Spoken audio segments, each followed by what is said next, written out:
Hello, this is Control Alt Rex, and you probably know me from one of my videos. I don't know, who knows? You probably found this on your recommended if you're lucky or something. But I'm going to be reading chapter 2 of my book, The Isle of Ancient Terrors. So, chapter 2, Tribe of Xo'zimita. I woke up on the ground, having been in the tree when I fell asleep, though. I got up and looked around when suddenly some hands covered my mouth, though not my nose. I had struggled a bit when I heard a voice shush me, so I looked at the person behind me. She was a Homo sapien, but not like me. She was more tribal. She wore tribal clothes, had tribal body paint, all the features you'd expect of a cave woman. But unlike what people expect, she had dark skin. She had red hair that was tied into a tribal bun or a ponytail or something, but I couldn't see it clearly as she was behind me. She was dressed in some black feathers, leaves, charms, hides. The hides hid her privates decently. Her body paint was white with sort of spirals on her arm, as well as some of it just being a circle around her arm, making triangles pointing downwards. And her left arm had even more spirals. Her face was her face has a skull painted onto it. Some of her clothes were decorative, such as protruding spikes going to the sides made of wood and other wooden adornments. She had a weapon with her, but all I could see was a bit of the handle and the orange and black feathers. She was barefoot, obviously. What would she wear for shoes as a tribal person? Anyways, I couldn't describe more if I wanted to at the time. I heard footsteps from some creature. Forget footsteps. They were stomps. I barely saw the claws of it. Some giant ground sloth. I was glad she shushed me now. Once it was gone, she let me go. I grabbed my spear and turned around quickly, pointing my spear at her. In response, she pointed hers. It was average, but better than mine. Feathers were now more visible, and so was more of her paint. Her feathers were attached around the back of her waist, around the back of her neck, and on the back of her elbows. Her paint ran down her torso in the middle. It only stopped when it got to her feet. Her hair was in a tribal bun, and decorated with water buffalo horns, 2 of them. Anyways, that was all there was to describe. "Who are you, and what were you doing so close to my tribe? They would have killed you," she said, but in a sort of quiet yell. "You speak?" I said in response. "Of course I speak," she responded. "All right, whatever. I'm Sether. I arrived on this island not too long ago, but I don't know where it is," I say to answer her previous question.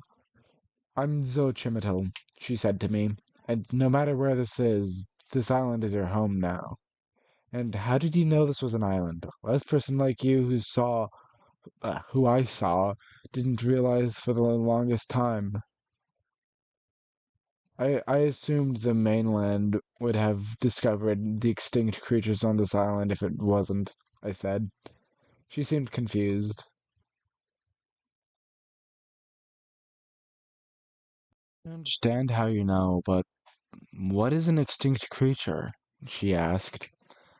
"You can speak near perfect English, but don't know what an extinct creature is?" I asked her. She stayed silent, but I sighed and answered the question.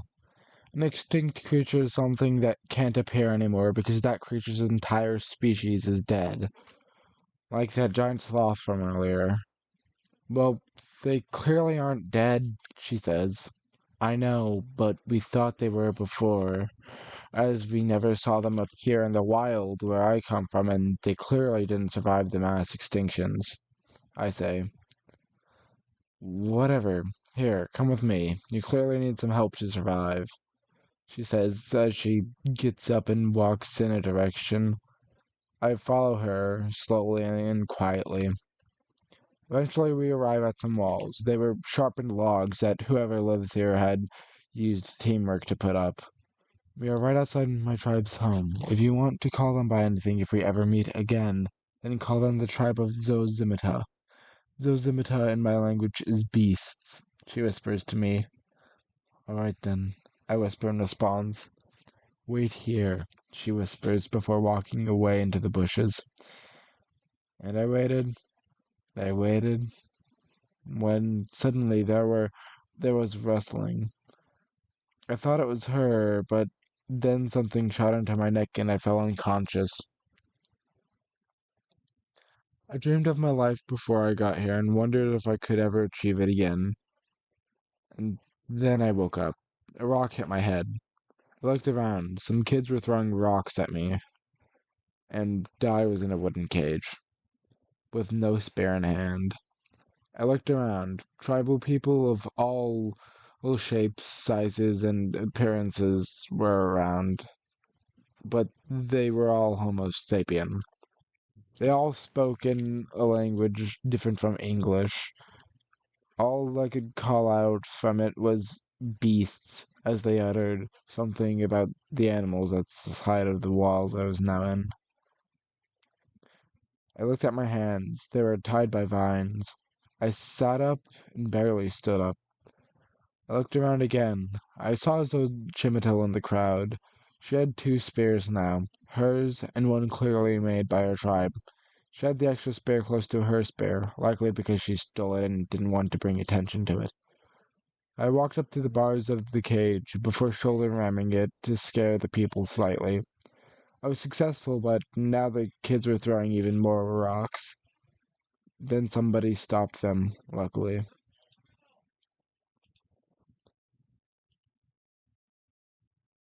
Then someone yelled. The people made way for them, and he approached me. He said some things. All I knew was his name. Paleontology.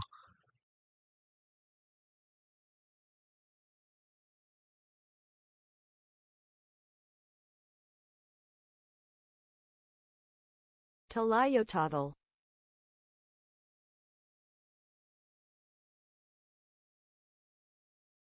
As he had pointed to himself when he said it, so I knew that was his name. But other than that, I didn't understand him. He was a tall, rather strong guy. He wore a mandrill head decorated with blue and red feathers, and a loincloth made of hide. He had blue body paint, but significantly less than Xochitl does. The most significant being the body paint around his wrists. It was two bands drawn around his wrists for both sides. He had some similar charms to Xochitl. Anyways, he paused. I stood there in silence. He then sighed and yelled, and before I knew it, I was unconscious again. And I woke up in a pit with my shirt off. I had abs. Not much muscle, but I did have abs. I looked around and stood up, and before I knew it, they were lifting a gate by using their strongest men. The gate was in front of me, and suddenly, out of the darkness, three velociraptors came out of the darkness. What were they doing here? They should probably be desert dinosaurs.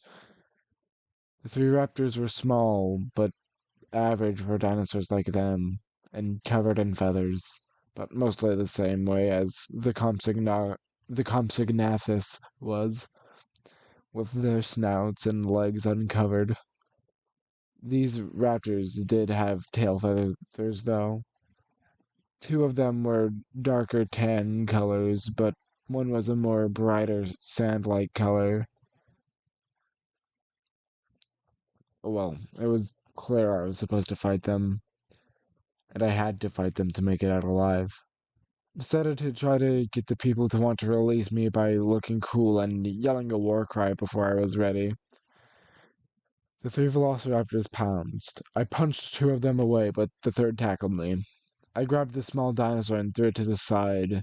Then all three of them were ready to fight again. I grabbed the sand-colored one and slammed it against a wall repeatedly before throwing it at the two others. Once they got up, they saw that they couldn't kill me and backed off before running back into the gates they came from. as the gates opened when they tried to get back.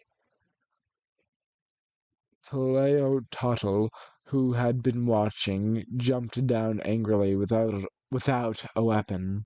I looked at him, having some scratches on me already. I cracked my knuckles and squared up, but didn't even get time to react when he tackled me. He began punching me rapidly. The crowd cheered, and I was barely able to push him off me. I then looked around. I decided I would have to go for some cheap shots. He got up and prepared to punch me again when I kicked him in the crotch, where it hurts most. That gave me enough time to shoulder ram him and punch him relentlessly. I hit a few more crotch kicks to keep him from trying to fight, but eventually got through the pain and headbutted me. I got knocked back. I rubbed my head a bit before looking at him. He stood up. He then yelled at me, and I yelled back. He ran at me, but this time I jumped to the side. He rammed a wall, which I used as an opportunity. I grabbed his head and repeatedly hit it against the wall until he was knocked out. I then stepped away from him. The arena was silent. Stepped closer to him, lifted his unconscious body over my shoulders, just barely, yelled in victory, and then threw his body to the ground. The crowd went wild, but then I was shot by something and put unconscious again. Eventually I should gain immunity to whatever this tranquilizer is if they keep shooting me with it, right? And that was the end of the chapter. I think this one might end up shorter, but like this one had the most mistakes on my part. It's still watchable though, I think. Right? Please say it is. Anyways, yeah, this is where this recording will end. Yeah. Okay.